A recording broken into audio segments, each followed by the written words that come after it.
All right, good morning, y'all. I'm doing something a little different today because I am outside. I'm letting you, I'm letting you join me in my morning routine, kind of. So I actually kind of finished the stuff I normally do. This is normally the moment I would go back inside and, review what I took notes on last night, as far as like what I should jump into today, and I would just kind of get after it. But this morning I want to do a little bit differently because I want to invite you into what I do every day. So I've mentioned this habit, and again, remember we're talking about how to become a sovereign individual and family, and so your daily routines, your daily habits are part of that. People become free not because there's an absence of all rules. They become free when they have rules that matter, that help them get to where they want to go, and then they obey those rules religiously. They're consistent with them. And so we've talked about my morning routine, my morning habits before, and so you kind of probably know this on an intellectual level, but I wanted to invite you into it today. And so let me just describe what I'm seeing. Well, and then let me do a refresher first on like what the morning routine is. So there's 6 things that I do every morning. It's the first part of my day, and I got these 6 things from a book called The Miracle Morning by Hal Elrod. So I can't take credit for coming up with this routine all on my own. And the 6 things create the acronym SAVERS, SAVERS, SAVERS. And so they stand for silence. So silence, affirmations, visualization, exercise, reading, and scribing. SAVERS.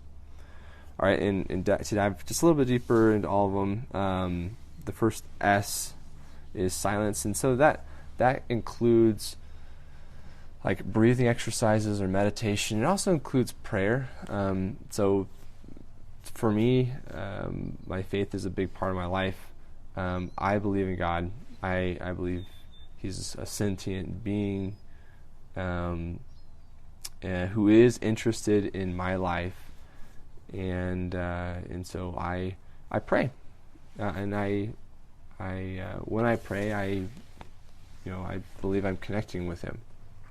And so that's me, right? Other people don't believe the same way, but I'm just sharing about who I am and why it matters to me. But even the people who have a different relationship with God or who don't believe in God find an extreme value in prayer, right? They might not call it prayer, but they are speaking out loud their thoughts, right? And so they might be. I think it's helpful to kind of vocalize your thoughts, and for me, I do believe in God, and so I believe He wants to know my thoughts, and so I do pray, and a lot of the times it's out loud because I think it just does something. It helps me articulate it better, and so I usually so for me, S and silence, like sometimes there's like a true silence where I'm just breathing or like kind of enjoying nothing in my mind, and then there's times where it's really helpful to pray and talk through all the things that are on my mind. And then A, affirmations. So I have a list, and it changes a little bit here and there as I like come across a new idea or philosophy that I'm like, ooh, that's really good. I want to make that a part of myself, and so I'll add it to the list. Sometimes I'm like, you know what, I was a little hasty in adding this, or it needs to be modified or just taken off. But basically I have a list of statements that are like I am statements, and so they're things that I haven't attained yet, but they're phrased in a way that I have already attained them. So it just helps kind of shape your mind into like what you want to become, right? So I have a list of affirmations that I read out loud to myself and do it in a way that I'm trying to like think about it and internalize it. And then V, visualization. We have a vision board. We have things that we want to do and become. And so it's just a moment of time where I imagine myself in that state, right? Like I imagine where we're going to live, and I imagine what my relationships look and feel like, and I imagine, certain parts of my life. It's just like spend time visualizing it. Exercise is pretty self-explanatory. Reading is, I read from good books every single morning, and then scribing is journaling, basically. So in a nutshell, those 6 things I do every single morning, and they help. And so this morning, I'm inviting you in to that. And because right now I'm sitting on my front porch, which is usually the order in which I typically do it, is I'll like get up. I need my blood moving because I'm tired. It's usually like 4 or 5 o'clock in the morning. And so I probably won't be successful if the first thing I jump into is journaling. If I sit down in a comfy chair and start to journal, I'm just going to fall asleep, And so what I usually do is I get up, get dressed to go on a run. Running right now seems to be like the go-to workout for this. So it's like I get ready, get dressed for a run, and I go on a run, and I'm listening to an audiobook.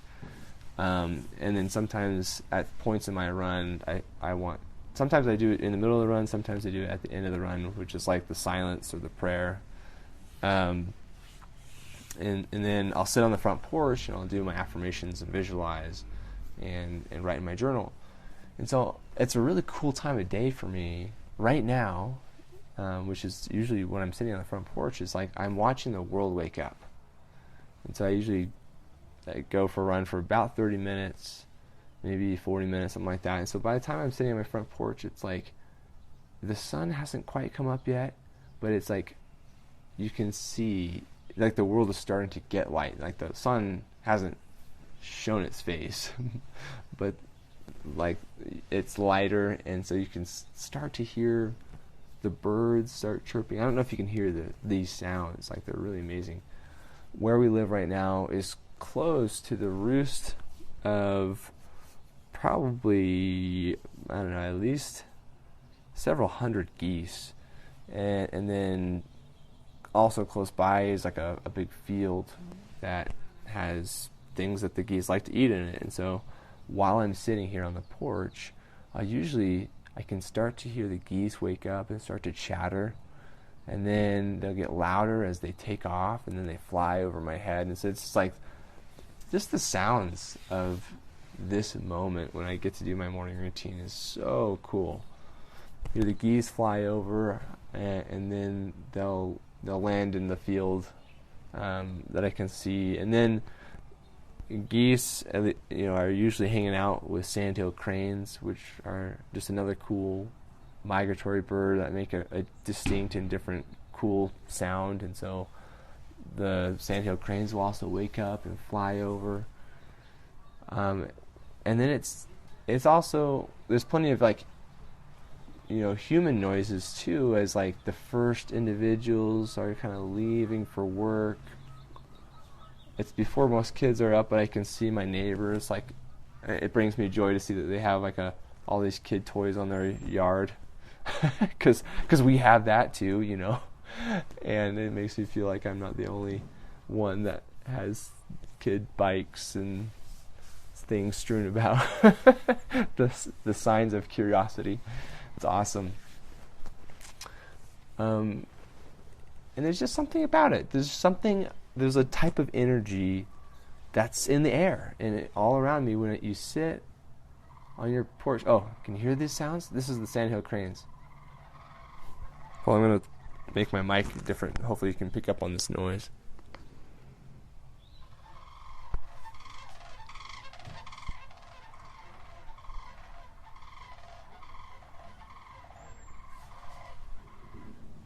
Oh, goodness. There they go. It's awesome. Wow, look at that. 3 sandhill cranes is so cool. Hopefully you heard that. I don't know. I mean, I can hear it pretty loud, but I don't know what's being picked up by the mic. So anyway, like, it's just something something about this practice helps ground me and center me, because like throughout the day, what Katie and I are trying to do, and how we're raising our family, how we're attempting to become participating global citizens, awesome parents, creating helping nurture and shape and mold children that are competent, confident, talented, contributing, useful people, and how we're trying to do this in a way that they have the right skill set to think for themselves, to work in teams, to be leaders, to innovate, to be artistic, to process emotions, to be good negotiators and leaders, like what we're trying to do as parents. And then the stuff that goes into making all that possible, right? Becoming great financial providers, to create, create a living space and an experience environment where we're free to do that. So we need a money source, right? And so like all the thoughts that go into building a business and adding value to the world, so that we can choose to get paid based on our results and justify the cost. Like basically the daily effort of intentionally building a life that we find meaningful, that we're excited about. There's plenty that doesn't go our way. There's plenty that has to be delayed or shifted or changed, or certain aspects that need to be put on hold, or the decision to like not put this on hold. We're going to fight for this now, right? Like there's what I'm trying to get at is paint this picture that throughout the day there's plenty of things that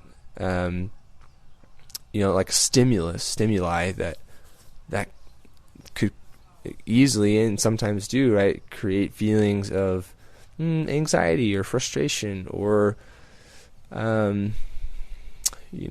at times like it feels like you're not quite as in control or in power as you'd like to be. And so what I'm getting at is this daily practice of experiencing this energy. By the way, this energy can only be experienced by the people who wake up early enough to see it and experience it, which means the people who wake up to experience this need to have solid nighttime routine too. Get to bed on time, get to bed in a way that gives you high quality sleep, so that you can wake up at 4 or 5 o'clock energized, awake, and alive, right? Ready to take part in this energy. So I'm inviting you in. I know it's not like a full experience because you're just kind of hearing the noises and hearing me describe it. It's altogether different to live it and to be it, right? But there's something about this experience that helps ground me for the stimuli that I know awaits when I go back in the house. And then again, when I go out into the world to do the things that we're trying to do, right? Raise our kids and make money and have an impact and become lifelong, like learn a new skill, right? It's like I know that on the quest to become a sovereign individual and family, and through the acquisition of skills and experiences, there's plenty that, if we're not well grounded, can derail us, cause us to become irrational or too emotional about something. And so this experience that I've invited you into is so important to me that I wanted to share it with you in a little bit of a different way today, and just invite you into the sounds as I'm describing it. So thanks for tuning in. Hopefully it was interesting to you and a positive return on your attention. If you have more questions about how the morning routine gets run, or why, or the science behind it even, then I'm happy to dive into that. And yeah, I'll catch you next time.